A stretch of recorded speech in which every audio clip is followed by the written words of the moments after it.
અંગ્રેજી મૂળાક્ષરો પ્રમાણે તમારે ડિક્શનરી પ્રમાણે ગોઠવવાનું છે અને મધ્યમાં આવતું નામ તમારે કહેવાનું છે. હવે 5 તમને જે છે શબ્દો આપેલા હશે, મધ્યમાં આવે એટલે કે ત્રીજો ક્રમ આવે.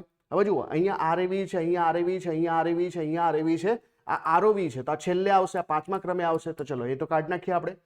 બીજું કે અહીંયા આરએવી જે છે પછી આઈ છે, અહીંયા ઈ છે, અહીંયા આઈ છે, ઈ છે. એનો મતલબ કે પહેલા ઈ આવશે ને પછી આઈ આવશે, એટલે કે આ પહેલો ક્રમ જે છે આમાંથી કોઈ આવી શકે, બીજો આવી શકે, બરાબર. હવે આપણે તો કેવા સોરી આવી શકે, આપણે તો આઈ વાળા શબ્દો પકડવાના છે, એટલા માટે ઈ વાળા શબ્દો જે છે પહેલા અને બીજા ક્રમે આવશે. આ પહેલા તો આ બીજા તો ત્રીજો ક્રમ જે છે આ બે શબ્દોમાંથી આવશે. તો આઈએન, આઈએન, ડી છે, ઈ છે અને આર છે. એનો મતલબ કે આ જે છે ઈ વાળો શબ્દ આપણો ત્રીજા ક્રમે આવશે. તો ત્રીજા ક્રમે જે છે કોણ આવશે? રવિન્દર. તો રવિન્દર જે છે એ આપણા જે છે બરાબર ત્રીજા ક્રમે આવશે. ઓપ્શન નંબર એ જે છે આપણો સાચો જવાબ બને છે. તો આ રીતે ડાયરેક્ટલી કરી શકાય.